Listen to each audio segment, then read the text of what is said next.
தமிழ்நாட்டினுடைய ஆட்சியை நடத்துவது முதலமைச்சரா அல்லது இந்த தம்பிகளா என்பது பொதுமக்களிடத்தில் ஒரு பெரிய கேள்விக்குறி இருந்து கொண்டிருக்கிறது. இந்த தம்பிகள் யார்? இவர்களுக்கு அதிகாரத்தை கொடுத்தது யார்? அரசு அதிகாரிகளுக்கு உத்தரவு போடும் அளவுக்கு ஒரு அதிகாரம் மிக்கவர்களாக அவர்கள் வலம் வருவது எந்த தைரியத்தில் வலம் வந்து கொண்டிருக்கிறார்கள்? அதிகாரிகளுக்கு கட்டளையிடும் அளவுக்கு அவர்கள் ஒரு பவர் சென்டராக இருந்து ஆட்சியை நடத்தி கொண்டிருக்கிறார்கள். இது தமிழ்நாட்டில் மக்களால் தேர்ந்தெடுக்கப்பட்ட ஒரு அரசாங்கம் இருக்கிறதா என்பதை மறந்துவிட்டு இந்த தம்பிகள் இன்றைக்கு தமிழகத்தை சுரண்டி கொண்டிருக்கிறார்கள். தமிழ்நாட்டினுடைய வளர்ச்சிக்கு பயன்படுத்த வேண்டிய நிதிகளை எல்லாம் ஊழல் செய்து அந்த நிதியெல்லாம் தங்களுடைய சொந்த லாபத்திற்காக பயன்படுத்துகின்ற இந்த தம்பிகள் மேலே அல்லது இந்த தம்பிகளுக்கும் திராவிட முன்னேற்ற கழகத்தினுடைய குடும்பத்தினருக்கும் என்ன உறவு? அவர்களை இயக்குவது யார்? அவர்களுக்கு என்ன தொடர்பு? அல்லது தொடர்புலாம் இந்நேரம் சொல்லியிருக்கணும்ல முதலமைச்சர் அவர்கள். வெளியில் வந்த பிறகு இந்த தம்பிகள் ரித்தீஷ் யாருன்னு எங்களுக்கு தெரியாது, ஆகாஷ் பாஸ்கர் யாருன்னு எங்களுக்கு தெரியாது, விபின் ஜுஜு யாருன்னு எங்களுக்கு தெரியாது, இப்படி இன்னும் பல தம்பி, கிட்டத்தட்ட 15 தம்பிகள் சொல்கிறாங்க. இதில் ஏதோ கார்த்திக்னு 3 கார்த்திக் இருக்குதாக சொல்கிறாங்க.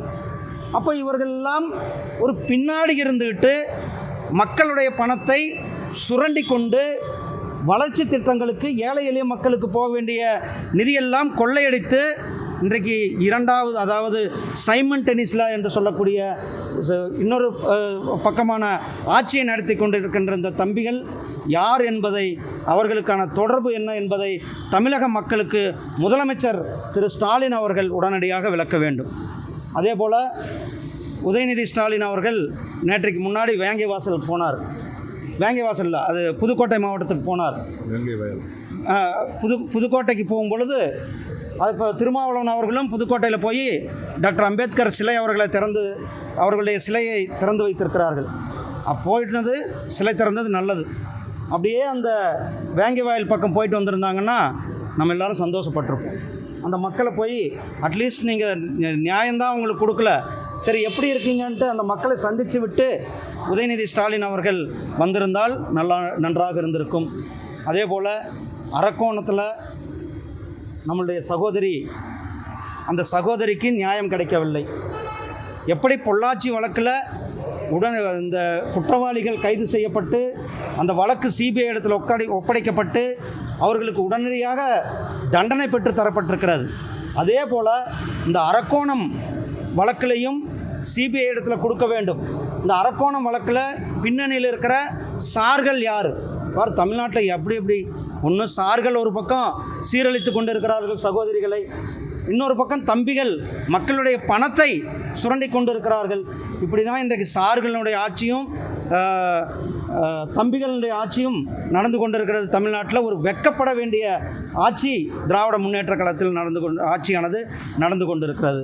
சகோதரர்களே, 4 வருஷமாக டெல்லி பக்கமே போகாதவர் நேற்றைக்கு டெல்லி போயிருக்கிறாரு, வரவேற்கத்தக்கது.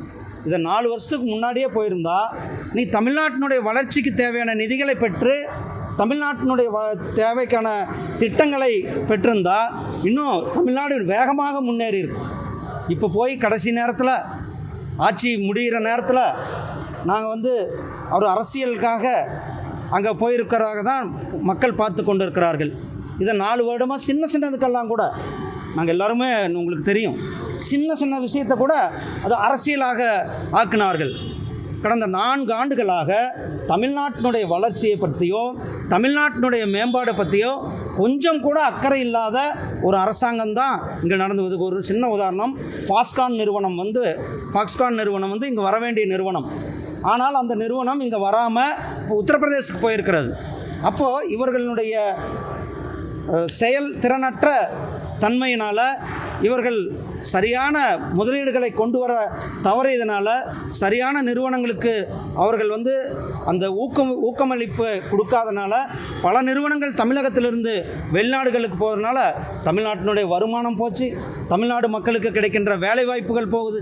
இந்த அரசாங்கம் தமிழகத்தினுடைய வளர்ச்சியை பின்னோக்கி கொண்டு போய் சேர்த்திருக்கிறார்கள் என்பது தான் நான் இன்றைக்கு உங்களிடத்தில் சொல்ல வேண்டியது. செய்திகளை உடனுக்குடனும் துல்லியமாகவும் தெரிந்து கொள்ள சப்ஸ்கிரைப் பண்ணுங்க.